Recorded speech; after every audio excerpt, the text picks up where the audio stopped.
Airbnb should never have worked. The CEO knew nothing about business. The idea had been done before and was actually illegal in many cities. And even the company's founders didn't think it would work. And yet, despite everything, Airbnb has become a billion-dollar company and one of the greatest business success stories of the digital age. They're the largest accommodation provider in the world, yet they don't own any real estate. So, how the hell did they do it?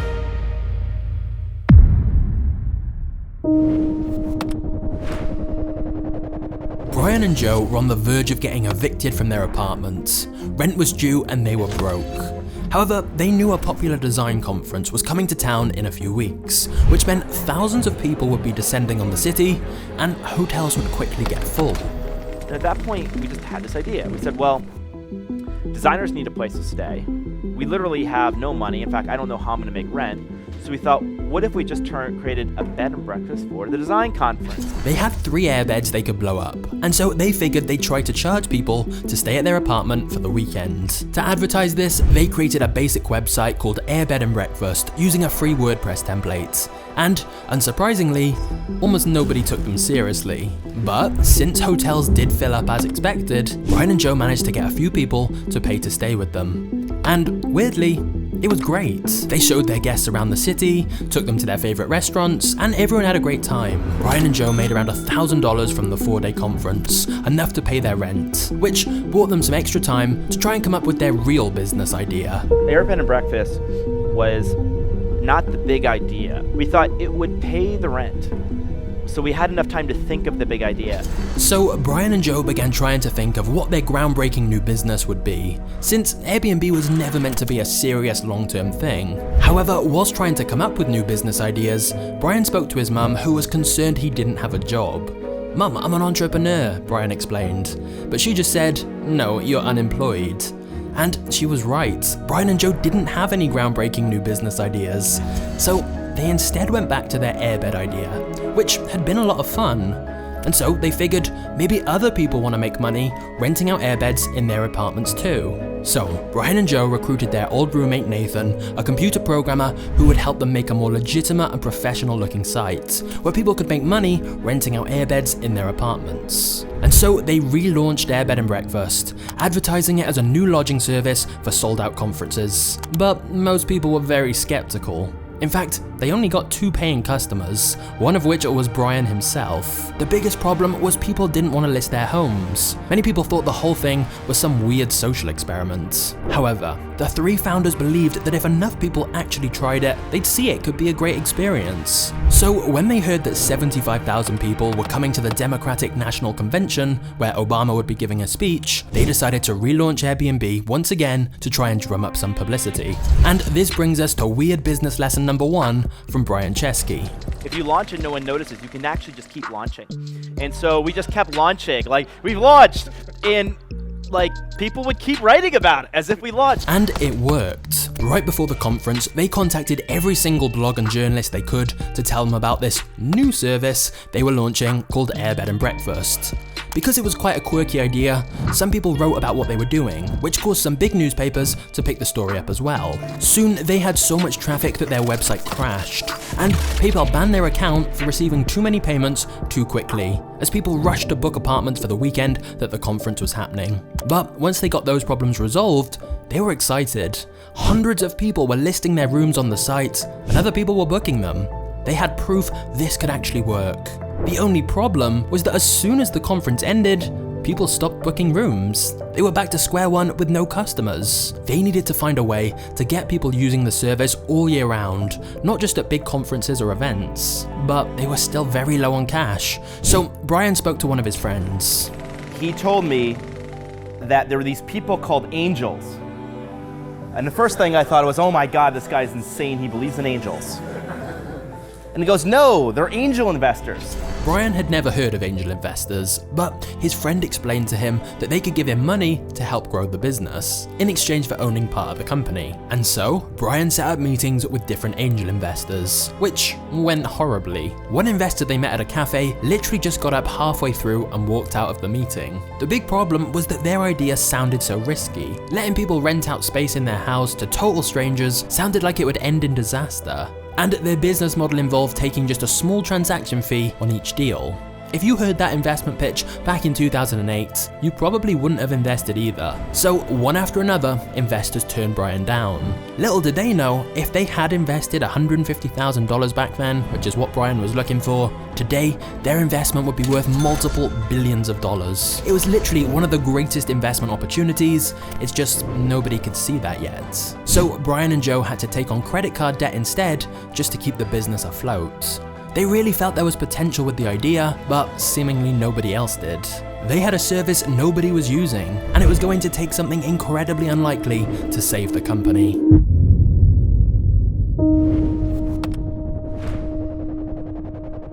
For me, this was rock bottom. We're totally in debt. We don't know what to do. We're desperate. Late at night, it's midnight, 1 in the morning, and Joe and I think maybe we're airbed and breakfast. The airbeds aren't working out. Maybe we could sell breakfast. I mean, everyone needs to eat. So as crazy as it sounds, they decided to focus on the breakfast part of Airbed and Breakfast instead. And in order to capitalize on the upcoming election, they created 2 limited edition cereal brands, Obama O's and Cap'n McCain's. Brian found a fellow college alumni who had a printing shop, and agreed to print 1,000 cereal boxes for free if they gave him a cut of the sales. Brian and Joe then went through every local supermarket to try and find the cheapest cereal they could, and then bought 1,000 boxes of it, so they could put it into their new designer packaging. Back in their kitchen, they got to work, hand-folding the cereal boxes and gluing them shut. Brian remembers thinking to himself that Mark Zuckerberg had never had to burn his hands hot gluing cereal boxes to launch his company, so the fact they were having to do this probably wasn't a good sign. But believe it or not, this weird cereal gimmick actually worked. They sent some of these cereal boxes to journalists who inevitably wrote about them, and people started buying the boxes for ridiculously high prices because they branded them as rare collectible items. As a result, they ended up getting national media attention and even mentioned on CNN. Joe Gebbia and Brian Chesky. They had created a website, airbedandbreakfast.com, to connect convention goers at both conventions looking for a cheap place to stay with residents who had space on their couch or an extra room. Well, now the team has made another contribution, as you can see here, to the presidential campaign with partisan cereals, Obama O's and Cap'n McCain's. Obama O's sold out within 3 days, and people even started reselling them on eBay and Craigslist for up to $350 a box. The cereal had been a huge short-term success. Brian and Joe made somewhere between $20,000 to $30,000 from it, which allowed them to pay off their credit card debts. But people started asking them, "Wait, so are you a cereal company now?" Brian didn't even know how to answer that. The truth was that they still had no customers for their actual Airbnb business. The cereal box idea had helped them clear their debts, but that was it. They were simply back to $0 now, right where they started. And selling cereal had only worked because it was limited edition. They couldn't just keep making more. In fact, they hadn't quite sold out of the Cap'n McCain boxes, which meant Brian and Joe mostly lived off dry cereal for the next few months, because they literally had no money to buy other food. Brian would wake up anxious every morning with his heart pounding. They really believed there was potential with the Airbed idea, but they needed money and help. And that's when they heard Y Combinator was accepting applications, a startup accelerator that invests in new companies and offers them guidance from experienced entrepreneurs. Brian and Joe eagerly applied and went in for an interview. Unfortunately, just like all their other meetings with investors, it was a disaster. The interviewer asked, why would anyone want to stay in some stranger's house? And why would anyone want to invite a stranger into their house in the first place? Brian and Joe got up to leave the meeting, already knowing they weren't going to get accepted. Getting into Y Combinator had been their last shot, and now it was over. The company was dead. As they were walking out the meeting, Joe pulled a box of Cap'n McCain cereal out of his bag and handed it to the Y Combinator interviewer, who was understandably confused. Joe explained they'd made these to raise money and get out of debt. Wow, the interviewer said, bemused and impressed after hearing the cereal story. You guys are like cockroaches. You just won't die. Brian and Joe left the meeting and before long got a call. Y Combinator was going to take a chance on them. They'd invest in Airbnb and help them try to make the business work. Brian was shocked. The interview had not gone well, but he later found out that it was the cereal that had changed their minds. They said, if you can convince people to pay $40 for some cheap cereal, maybe you can convince people to sleep in other people's airbeds. This is actually a common theme with investors. They're often investing in the founders themselves rather than the idea. Ideas can be pivoted along the way, but that out-of-the-box thinking and drive to succeed no matter what, that's something worth investing in. And I remember calling my mom like, "Mom, I'm a cockroach, I got in." So that's how we got into Y Combinator, and that kind of was a turning point for us. Very soon after getting into Y Combinator, other investors started pouring money into Airbnb as well. Suddenly, they had access to funding, as well as access to experts who could help them run the business. The founders were ecstatic. It looked like Airbed and Breakfast finally had a chance of succeeding. Little did they know, they were about to build one of the fastest growing startups in history.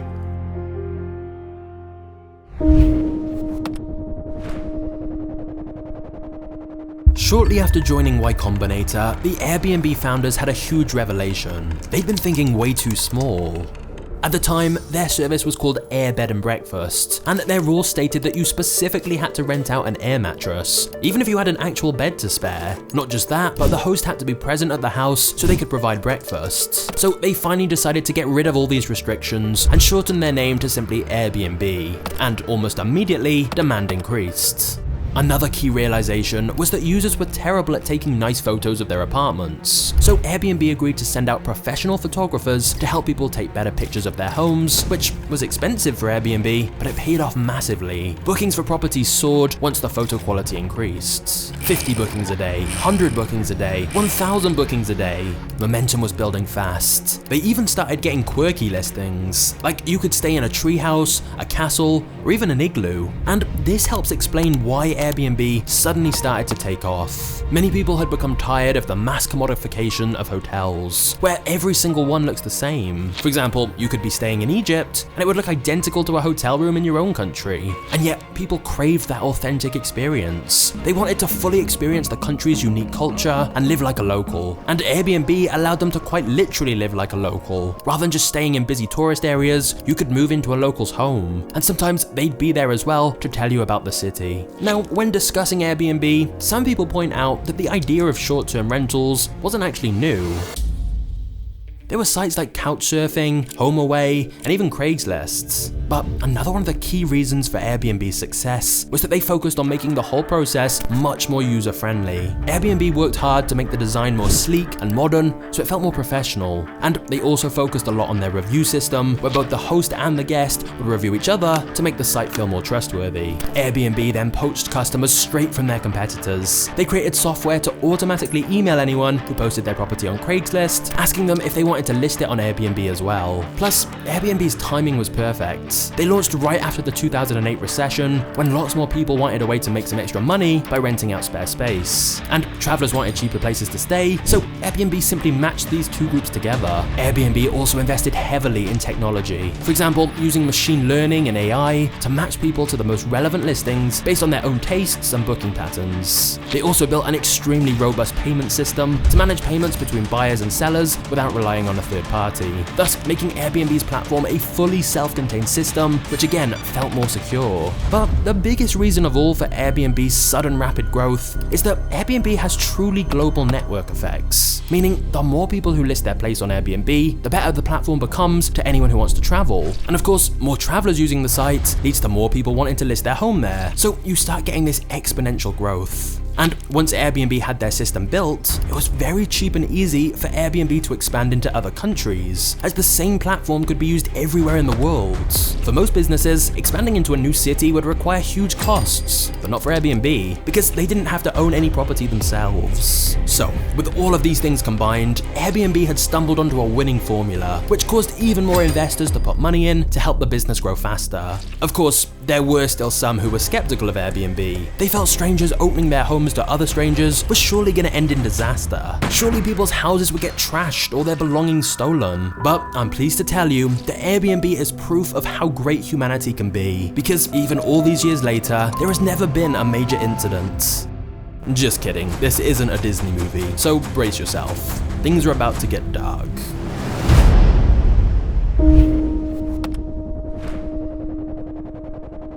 EJ was a freelancer who decided to rent out her apartment on Airbnb while she went away on a trip. Her income as a freelancer was inconsistent, and so after hearing people rave about Airbnb, she was keen to try it herself to help cover her bills. EJ listed her home on the platform and described it as her own private retreat. Sunny, bright, cozy, the place in her life that was peaceful and safe. However, when she returned from her trip, her home had been destroyed. The Airbnb guests who had stayed there had completely trashed everything. EJ was heartbroken. She wrote on her blog how the guests had even smashed a hole through a locked closet door and found her passport, cash, credit card, and grandmother's jewelry hidden inside.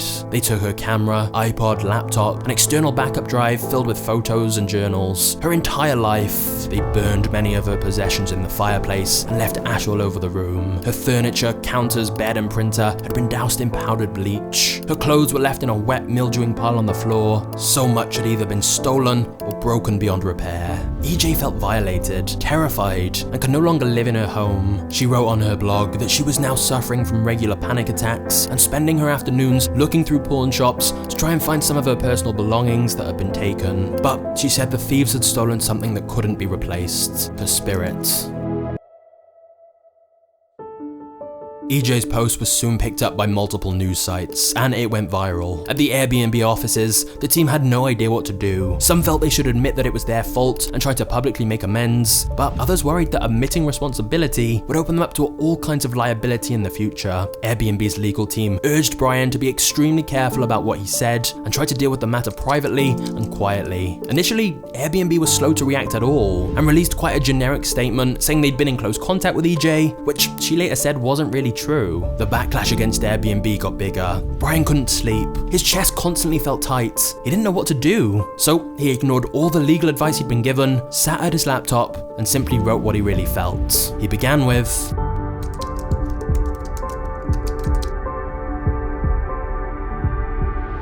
Brian went on to say that Airbnb had let EJ down and announced a $50,000 guarantee protecting hosts against damage, effective retroactively as well, meaning EJ would be fully reimbursed with lots of extra compensation on top as well. He announced a 24-hour customer hotline and said they were doubling customer support. These changes would be incredibly expensive, but it was a defining moment. Airbnb was going to fully support its hosts and try to go above and beyond what was required. In the long run, backing hosts like this was crucial for Airbnb's success, and so the gamble paid off. Unfortunately, just as one crisis got solved, an even bigger one was just beginning.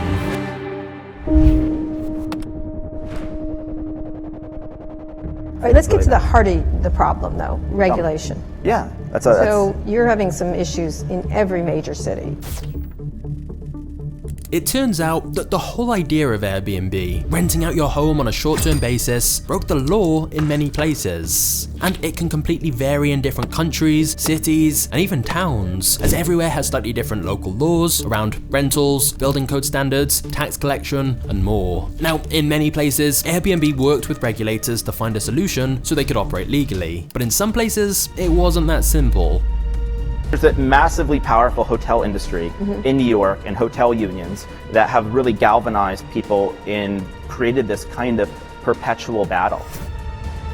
New York is just one example of a very high-profile city where Airbnb has faced huge opposition and restrictions. Another was Berlin, where in 2016 it became illegal to rent entire homes and apartments for short periods, and citizens were asked to anonymously report rule-breaking users who were using services like Airbnb. However, part of the reason Airbnb has faced a lot of pushback in some cities is that the people who profit most from Airbnb are not locals wanting to make a little extra cash renting their apartment out, but instead private landlords with multiple properties. Because you can make much more money selling a couple of nights at a time on Airbnb than you can renting out a property to one single tenant for several years. But because of this, many feel Airbnb has removed housing from the market for long-term renters, driving up rent prices even further. Some locals feel they can't afford to live in their own city anymore and blame Airbnb for that. Data from AirDNA showed that of the 1.1 million Airbnb listings in the US, around 600,000 are from hosts that have at least 2 other listings. and the top hosts have anywhere from 9 to 272 different listings. There's one single user who raked in $6.8 million via Airbnb, and so the bigger Airbnb got, the more the conflicts grew. Many landlords were very unhappy with their tenants subleasing and started specifically banning Airbnb guests. In some cases, they added cameras to try and catch tenants who were renting out their home, and as a result, some Airbnb hosts started telling guests to pretend they were relatives who were visiting instead of paying guests. It was a constant ongoing battle, and in 2016, Airbnb actually sued New York City and San Francisco because of new legislation they introduced that imposed big fines for both Airbnb and its hosts if they posted listings that violated the short-term rental laws.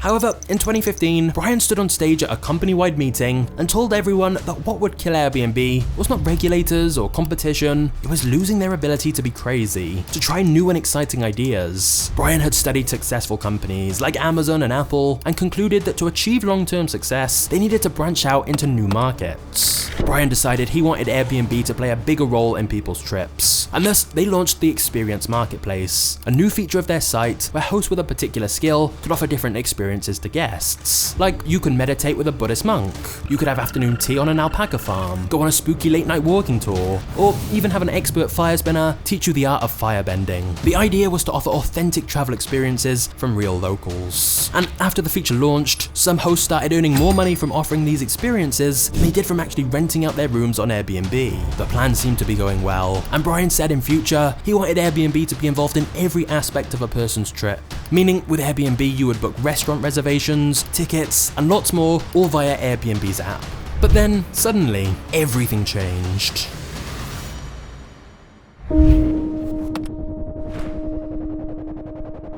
A SARS-like virus, which has infected hundreds in China, has now reached the United States. COVID crisis has impacted so many industries this year as the virus forced businesses across the country to close their doors. So overnight, Airbnb went from being the Silicon Valley unicorn to business that is in distress. Bookings in Europe alone went down 80%. What Airbnb will look like after the coronavirus pandemic, or whether the company will survive at all.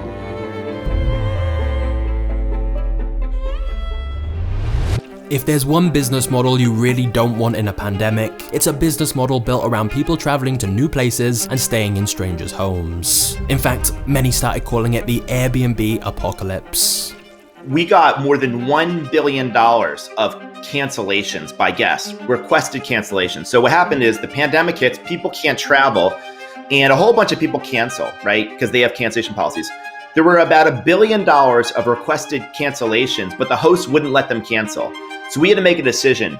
Do we override the host cancellation policy or not? It was an incredibly difficult situation where guests wanted refunds, but hosts didn't want to cancel and lose their money. Eventually, Airbnb sided with guests and let people cancel, since they figured from a health and safety standpoint, this was the best option. But of course, Airbnb hosts felt betrayed by this. So in response, Airbnb created a $250 million fund to give away to Airbnb hosts to help cover some of their lost revenue. For Airbnb, giving away this much money was certainly not ideal, since they were barely making any money themselves now that people weren't traveling. They'd lost 80% of their expected business because of COVID. So it was time for a drastic change. So we pivoted the entire company to nearby travel. Basically, because international travel was mostly restricted, the new plan was to focus on people wanting to rent somewhere nearby. And since a lot of people during COVID were desperate to get out of their own home, Airbnb saw a huge increase in new bookings once they started focusing on nearby listings instead. So whilst many thought the pandemic could really crush Airbnb, it was really the hosts who suffered more. In particular, the ones with multiple properties that were just sat completely empty during lockdowns. Sure, Airbnb lost out on some booking fees, but they weren't paying any maintenance costs on empty properties because they don't own the properties.